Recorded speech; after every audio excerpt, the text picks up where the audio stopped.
Hey guys, what's up? Will Galloway, Uncle Bill by Houses. Welcome to the Real Estate Pays Me YouTube channel. Guys, we're trying to reach 1,000 subscribers, so go ahead and tap in with your boy.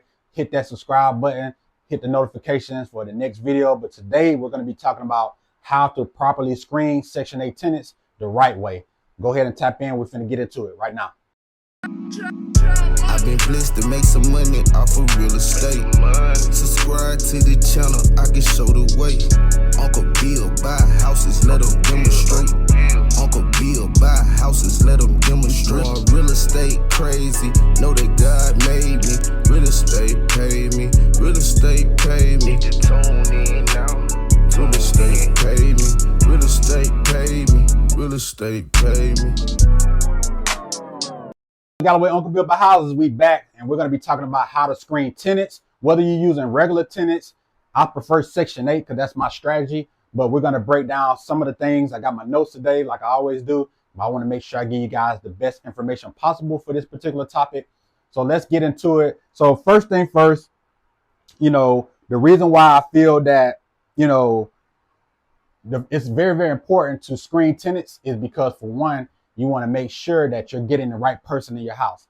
Getting the wrong person in your house can be an ultimate nightmare. It can lead to, somebody squatting eventually in your property by not making payments. It can lead to somebody tearing up your property. It can lead to somebody doing, illegal activities in your house. And I mean, I can go on and on about some of the, bad things that can happen if you don't do this properly, right? And we like to screen all of our tenants, even if they're on Section 8. We still screen them. We understand that the rent is guaranteed, but we still want to make sure that we're putting the right person, because just because the money is coming in, but the person ain't right, that don't mix. So we're not just about the money. We want to make sure we're dealing with people who got integrity at the same time, and we know they're going to take care of our properties, and then we're also going to get our rent. So that's one of the things, that we do. We screen our tenants properly, and we use apartments.com. That's, what we use, but there's tons of background check apps out there, softwares, websites out there who, charge anywhere from 20 to 30 bucks up to, no more than $50. And we normally let the tenant pay that, right? So we got an account with apartments.com. We send a tenant a link. That tenant will sign up, for that. They'll pay it. That don't come to us. That payment goes to them. They make that payment, and then a background check comes directly back to us. Now, one of the things that we look for in our background checks is, for one, we want to make sure that there's no evictions. That's very, very key, right? Because if they're on Section 8 and they end up having a rent portion, then keep in mind that this person they didn't pay their last landlord or previous landlord. There's an opportunity that they may not pay their rent portion to you at some given point. And if they're a regular tenant, then you already know it's a possibility that if they screwed over that particular landlord, it's a possibility they may screw over you at some given time. So just keep that in mind. So evictions is very, very important. Now, there has been cases where if it's 5 years or older, sometimes, depending on the situation, not all situations, but sometimes we will overlook it if it's 5 years or longer, right? So that's just one of the things we do. Another thing that we look at is if you have any harsh felonies, right? So if it's like something dealing with like murder, robbery, like something that's very, very drastic, right? And it's a felony, then a lot of times we'll look over it, because sometimes people just don't change, right? If they, it had a felony. I'm not saying all people don't change, so, let me make sure I correct that. But a lot of people, they follow the same, habits and things of that sort. So if they do have a felony and it's a harsh felony, again, it depends on the situation if we will overlook it or not. But a lot of times, there's a lot of people out there that are looking for property. So you can kind of pick and choose, but you want to make sure you do it properly, because one thing you don't want to do is you don't want to discriminate, right? That's why you have to make sure you study the fair housing laws. I took a fair housing course, but you want to study the fair housing laws, guys, because discrimination is real, real big.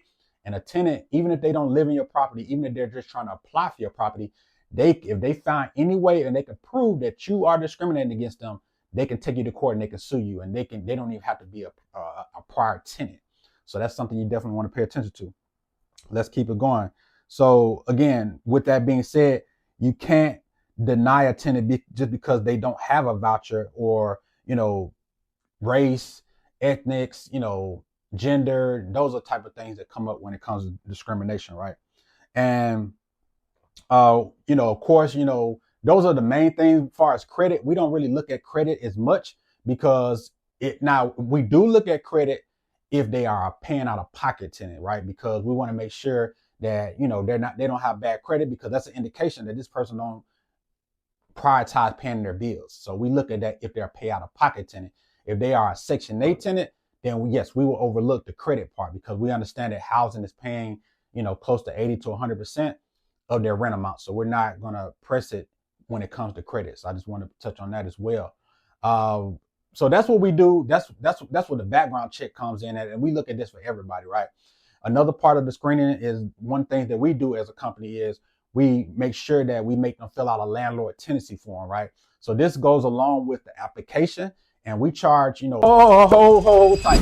I know you enjoyed this video. Hey, I just wanted to take some time to introduce you to my newest community inside of the school platform. It's called the Flip University. Now, once you get inside of the Flip University, you'll instantly have access to over 5 courses that's already uploaded in there, going over wholesaling, creative financing, just real estate in general, marketing. You'll have access to all of these courses already once you get inside. We also have a general discussion tab, so anytime you get stuck, you got a question, somebody, either me or somebody on my team, will answer that question on the go. And also we do weekly Zoom coaching calls, right? So if you want to jump on a call, you want to go over something, you got a question, you want to go over a deal, anything you want to talk about, you'll have access to me and my team on those Zoom weekly coaching calls. One of the best things I like about the community is I've started implementing one live in-person walkthroughs of one of my properties here in Atlanta. That's right, you get a chance to come to Atlanta, you get a chance to meet me in person at one of my properties. It might be one of my rentals, one of my fix and flips. You'll be able to walk through these properties. You'll be able to ask me any question you want to about the property or anything you got going on.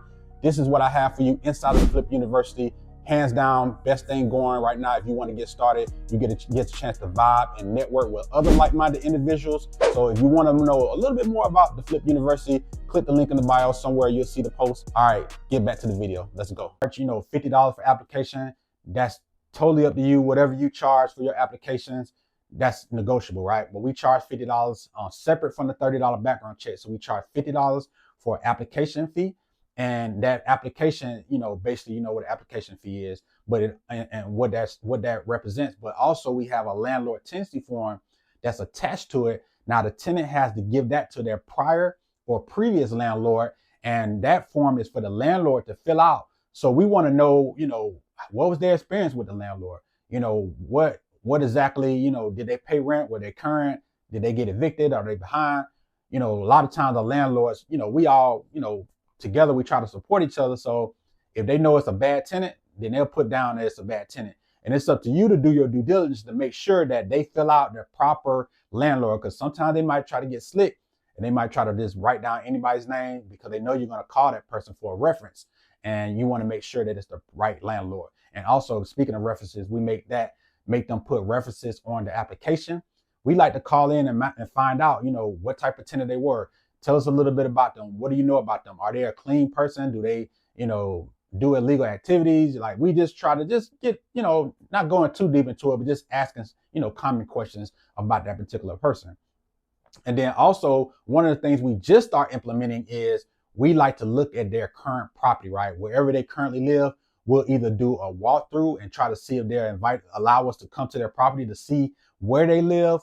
And if it's somewhere far, or if it's out of state, or we don't have the time to go to the property, we'll do FaceTime on our phone or WhatsApp, you know, something where we can do a video sharing screen, and then we'll tell them to do a walkthrough of the property. And that way we can see the way they currently live, because the way they currently live now, that's the way they're going to live when they move into your property. So keep that in mind. That's just a tip that we use, and we just start implementing that, and it helps us be able to see what type of tenant that we're working with. So those are the, you know, main things, you know, as far as the background check. And again, interviewing is very, very important.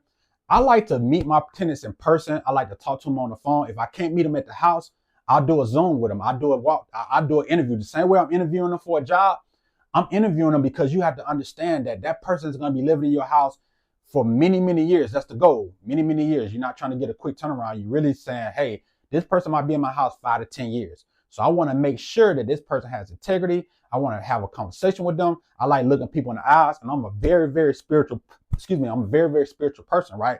So my intuition will tell me when I talk to a person, because a person, when they open their mouth, they'll tell you their whole life story. They'll tell you everything about them, especially when you start asking certain questions. So I'm listening for certain clues, certain keys on them to tell me what type of person they are, so I can make a judgment and know that if this is the right person for my house or not. So I think that's pretty much it. Hopefully that was able to help you. Again, make sure you screen them, make sure you do background checks, make sure you interview them, make sure you look at, you know, their current residence, make sure you talk to their previous landlord. Those are, you know, the main things that we do when we screening tenants, whether it's, you know, rent out of pocket tenant. And also one other thing, if it's a rent out of pocket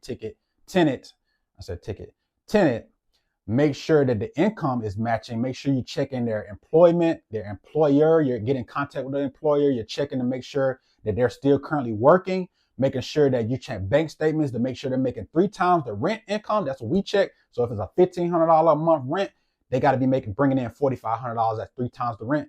And we want to look at bank statements. We want to look at check stubs, and we want to talk to their employer just to confirm that these numbers are matching. So that's another thing if you're, you know, dealing with out-of-pocket tenants, as, you know, paying out of pocket. But if it's Section 8, we don't, you know, typically worry about that because it's a, you know, government program and it's based on income, and they pretty much do all of that.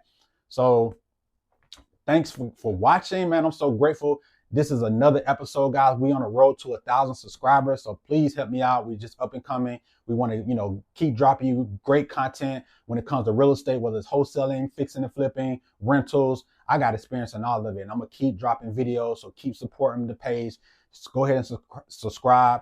Hit the alarm button if you want to get notified on my next video. And this video that's coming up, if you haven't watched this one, go ahead and check it out. I look forward to seeing you on the next one. Let's get it. Real estate pays me.